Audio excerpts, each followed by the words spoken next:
If you're still single in your 30s and 40s and you don't want to be, stick around to watch this because I am going to provide some reasons why, and they may not be the reasons you expect.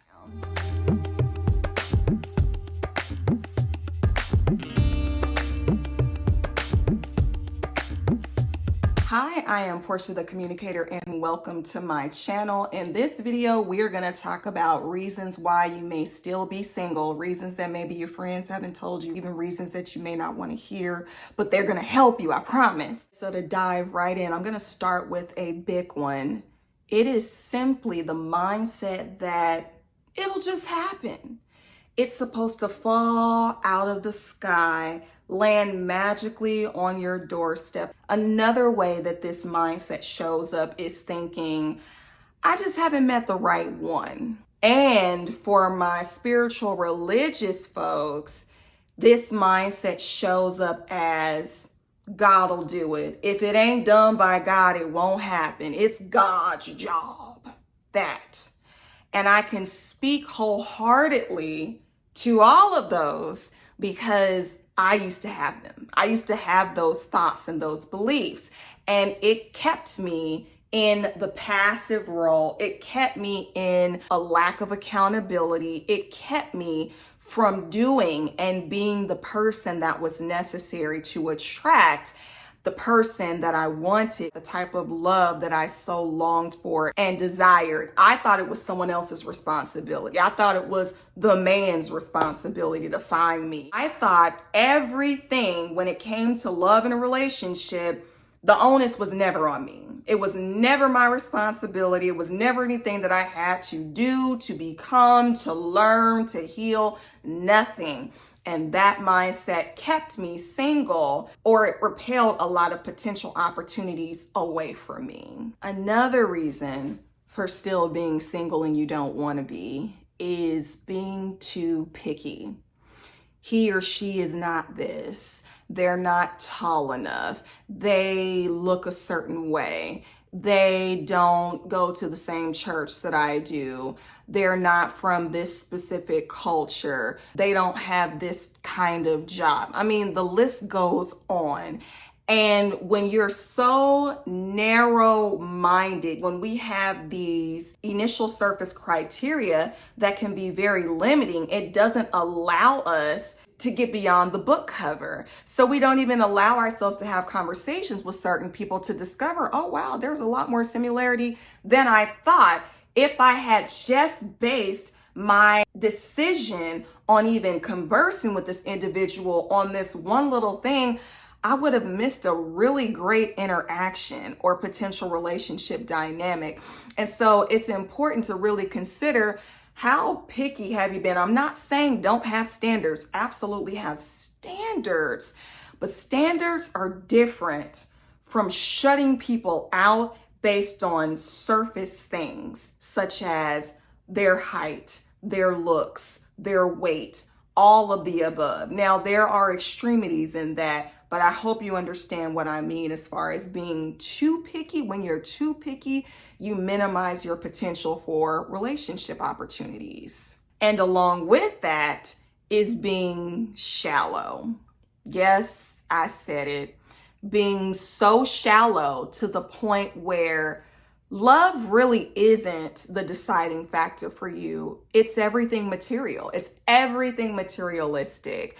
And so when you don't tend to focus on true love and knowing what that is and making that a requirement, the number one requirement for you, you will oftentimes find yourself in these shallow experiences that may feel very transactional, where it's like you're the trophy on someone's shoulder, but it doesn't really last because you're in competition with other people or vice versa.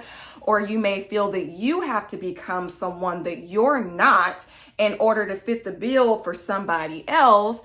And it just is this, perpetual never-ending cycle of they like me, but I don't like them, or I like them and they don't like me.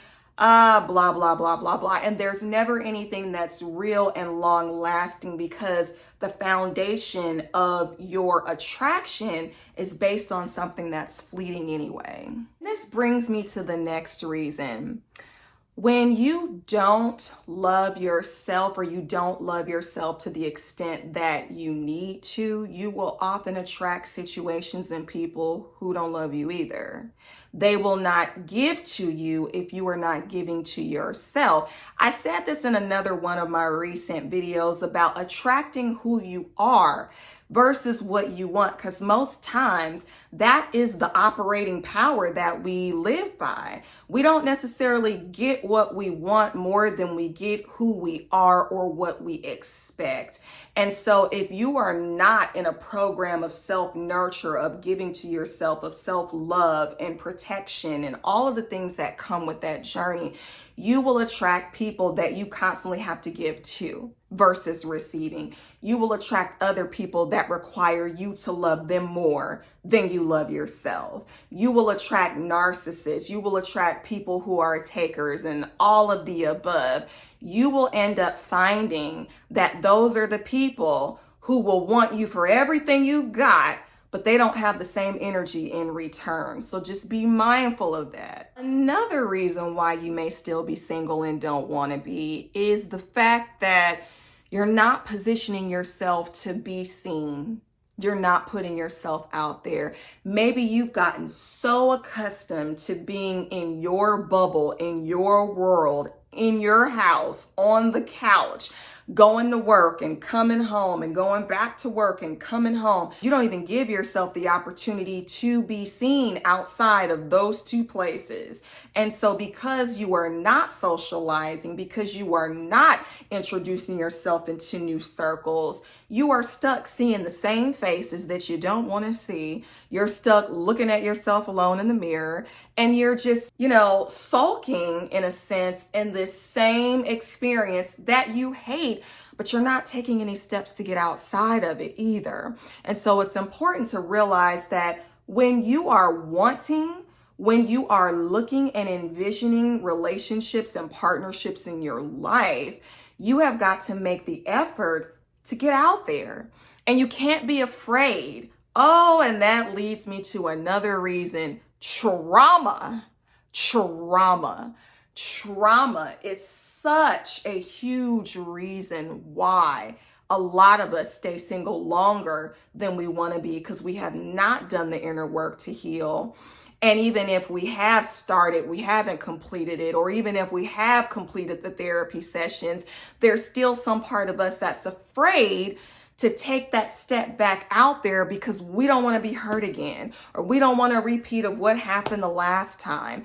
And so because of that trauma that kind of runs our lives, it keeps us in a certain box. We only interface with certain people, or we stop interfacing with the group altogether, or we'll only do this, but we won't do that. And it just creates this box of limitation because we are basically walking around with an energetic limp, so to speak. We're not able to show up as our full selves because we're still holding on to trauma and old wounds from the past that are truly keeping us from being able to move forward. The last reason is a follow-up from the one I just mentioned.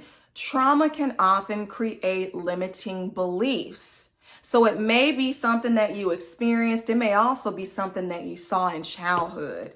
Trauma can create the belief that there aren't any good men out there aren't any good women out there, or love equals pain. Or if I have to deal with that, I'll just stay alone. I'll just be single, because you saw your parents have a terrible divorce. And you're thinking, if that's what marriage is, I'm cool. I don't have to be there. I don't have to do that. I'm good all by myself. Or what they say, I can do that all by myself. It's stuff like that, though, that creates this thing of I'm good, even when you really aren't, even when you secretly, deeply long for partnership, even when you know in your heart of hearts, you kind of snicker or are envious or are jealous of other women who seem to have what you don't, because you truly do want this experience for yourself.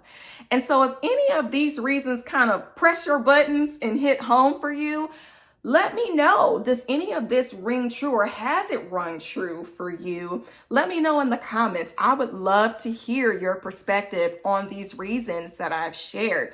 And if you want assistance coming out of the relationship experiences that you've been in, or the saga of chronic singlehood, and you know you're ready for a change, but you don't know how. You need help. You need that support. I have free guides on my website. You can look at the links in my description box. I also have a program that is titled Rewire for Love, and it's specifically designed for you if you are ready to go from always alone or always with the wrong ones to manifesting the right love in your life. Book a free consultation with me so we can talk about jumpstarting your transformation today. If you like this video, give a thumbs up, subscribe to the channel, share this video, comment in the comment section, and I appreciate you watching. And until the next video, bye for now. Peace and blessings.